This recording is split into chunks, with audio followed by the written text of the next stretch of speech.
On a de la belle visite en studio, monsieur le maire de Salaberry de Valleyfield, Miguel Lemieux. Bon matin. Bonjour à vous Bon deux. matin, Miguel, ça va bien? Ça va très bien, merci. Super. On a des belles nouvelles à annoncer ce matin. On fait un retour sur la séance du conseil municipal d'hier. Et premièrement, c'était comme un...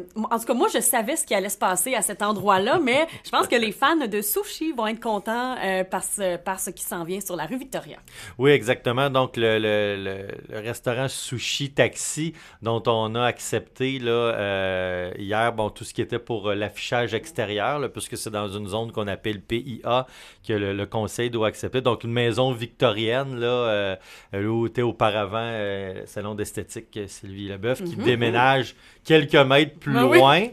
Et là, donc, c'est remplacé donc une autre offre de restauration sur Victoria. Vous savez, dans nos projets de revitalisation du centre-ville, pour lequel d'ailleurs, prochainement, là, on va avoir une assemblée d'information publique, ben ça fait un peu partie de ça. Rendre la rue Victoria, qui fait face au canal, une rue plus festive, avec offre de bars, terrasses, restaurants. Donc, Sushi Taxi, c'est un secret de polichinelle, je pense, mais au moins, là, c'est officiel. Puis ça s'ajoute également au futur restaurant aussi qui sera ouvert pour l'été 2026, directement face à la cale où se trouve toujours c'est l'école de plongée Ecodive, mais donc Ecodive maintenant sera vers la partie arrière du bâtiment et la partie avant, restaurant, terrasse, justement, sur Victoria. Donc, on voit que c'est en train de se placer. C'est ça, tranquillement, pas vite, pour devenir la rue qu'on souhaiterait qu'elle soit. Une rue plus touristique puis très attirante. C'est déjà très attirant parce que c'est beau, c'est un naturel. Tu sais, quand les gens me parlent de Valleyfield, les gens qui sont pas de la place, « Hey, t'es rendu où, Yann? Je suis à Vaudreuil, mais je travaille à Valleyfield. » « Hey, Valleyfield, ouais, c'est super beau. Et l'été, c'est formidable. Et là, ça va être encore mieux. Nouvelle offre, très touristique. Là. Mais c'est ça, la rue Victoria, c'est une rue qui se démarque depuis longtemps par son potentiel exceptionnel en plein centre-ville face à l'eau. Mais il faut se le dire, le potentiel n'était pas atteint, ne l'est toujours pas, sauf que là, on voit que c'est en train là, vraiment de se placer d'ici, je crois, 2-3 étés, parce qu'il faut aussi mentionner que la ville a fait l'acquisition de la maison qui se situe juste à côté du McBrew. Ben oui, c'est vrai. Donc, on va dans les prochaines semaines, prochains mois, procéder à la démolition et on va aller en appel de proposition. Et évidemment, on va demander quelque chose dans ce genre-là. Tout comme on l'avait fait pour la microbrasserie du Vieux-Canal. Ouais. À l'époque, la ville était propriétaire du terrain. On était allé en appel de proposition. Proposez-nous des trucs. On avait encadré un peu. On nous propose une microbrasserie avec terrasse sur le toit. Tout à fait dans nos cordes. Mais ça fonctionne à plein régime. Là. Tout à fait dans nos cordes. Donc, avec ce nouveau terrain-là dont on dispose, ça va être encore le même principe. Ouais. Offrez-nous une offre là, pour une rue touristique. Là. C'est une rue parfaite pour des terrasses. Prendre un verre, bien manger, tout ça. Il y a des visiteurs à plein durant l'été. La rue Victoria, moi, je suis très, très, très confiant pour les années à venir. Bravo, Oui, moi bravo. aussi. Ensuite, on va passer à un autre sujet complètement. Hier, en séance du conseil, on a approuvé le règlement de protection des boisés.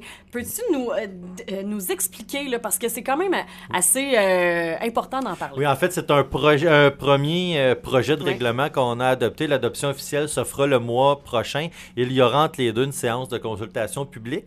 Mais ça c'est notre réponse un peu aux nouveaux pouvoirs que les villes se sont fait donner. C'est-à-dire qu'auparavant, lorsqu'un terrain était zoné, par exemple, résidentiel, il fallait permettre le résidentiel. OK. Et même si ces terrains-là avaient un potentiel écologique, il fallait exproprier le propriétaire.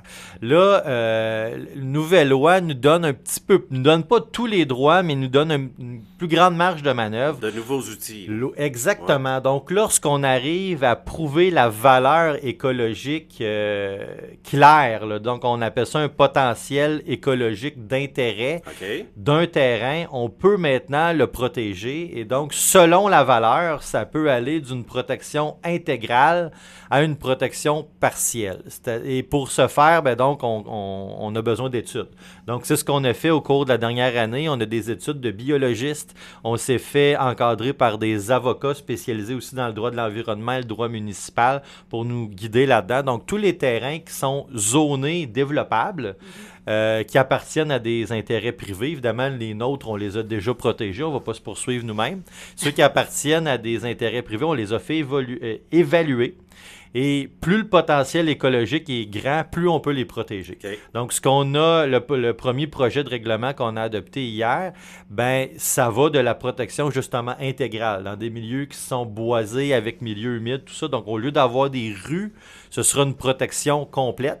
Ouais. Dans d'autres cas où la valeur écologique est là, mais pas au maximum, on ne peut pas empêcher totalement toute forme de construction, mais on peut encadrer le fait de dire les terrains doivent demeurer boisés à X%, tout ça, de façon un peu comme on voit dans certaines villes comme Saint-Lazare, Rigaud, où c'est construit en plein boisé, mais c'est une coupe d'arbres minimale. Exact. Donc, c'est toute une série de terrains comme ça où là, on va appliquer différentes formes de protection allant de pas de développement du tout à développement très limité pour que ce soit quand même un milieu naturel. Et c'est pour compléter la trame verte qu'on avait incluse dans notre nouveau plan d'urbanisme. Donc, ça a toujours été un mythe, mais ça va encore plus l'être de dire que tous les terrains sont déboisés et tout ça. C'est pas vrai. Donc, les terrains avec un vrai potentiel écologique vont tous être protégés en fonction de leur réelle valeur écologique. C'est très intéressant. Ouais, on aura l'occasion de s'en reparler C'est clair. de ce sujet-là, mais aussi du développement de la rue Victoria. Le 18 février, il y a une séance d'information. On va annoncer ce qui va se passer peut-être dans le futur sur le centre-ville de Salaberry, de Valleyfield. J'ai bien hâte de lire ce rapport-là. Merci beaucoup, Miguel Lemieux, maire de Salaberry, de Valleyfield. Bonne journée. Merci, Miguel. Bye Merci bye. beaucoup à vous.